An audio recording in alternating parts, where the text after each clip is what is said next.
வருகின்ற ஜூன் 18ஆம் தேதி நடைபெறும் தமிழ்நாட்டில் இருந்து தேர்ந்தெடுக்கப்படவுள்ள மாநிலங்களவை உறுப்பினருக்கான தேர்தலில் தமிழ்நாட்டில் தமிழக வெற்றிக் கழகம் தலைமையிலான கூட்டணியில் இடம்பெற்றுள்ள காங்கிரஸ் கட்சிக்கு மாநிலங்களவை உறுப்பினர் இடம் ஒதுக்கீடு செய்யப்பட்டுள்ளதாக முதலமைச்சர் விஜய் ஜூன் 3ஆம் தேதி அறிக்கை வெளியிட்டார். சட்டமன்ற தேர்தலுக்கு முன் திமுகவிடம் ஒரு ராஜ்யசபா எம்பி சீட்டை பெற்ற காங்கிரஸ் தற்போது தவேகாவிடம் இருந்து மற்றொரு ராஜ்யசபா எம்பி சீட்டை பெற்றுள்ளது. இந்த எம்பி சீட் ராகுலின் நெருங்கிய நண்பரான பிரவீன் சக்கரவர்த்திக்கு வழங்கப்படலாம் என்று கூறப்படுகிறது. இந்நிலையில் நடிகை திரிஷாவுக்கு அந்த எம்பி சீட்டை வழங்க வேண்டும் என்று கோரிக்கை எழுந்துள்ளது. அறவூர் முன்னேற்றக் கழக நிறுவன தலைவர் சி. ஜெயபிரகாஷ் இதுகுறித்து முதலமைச்சர் விஜய்க்கு கடிதம் எழுதியுள்ளார்.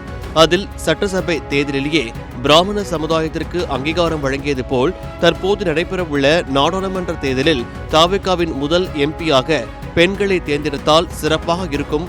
பெண் உறுப்பினருக்கு வாய்ப்பு வழங்குவதன் மூலம் பெண்களின் நலனுக்காகவும் தமிழகத்தின் உரிமைக்காகவும் நாடாளுமன்றத்தில் குரல் ஓங்கி ஒலிக்கும்.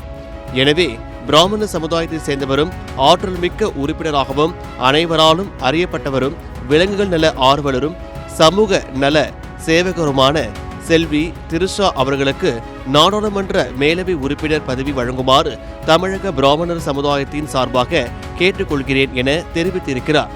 அவரின் இந்த கோரிக்கை சமூக வலைதளங்களில் வைரலாகி வருகிறது.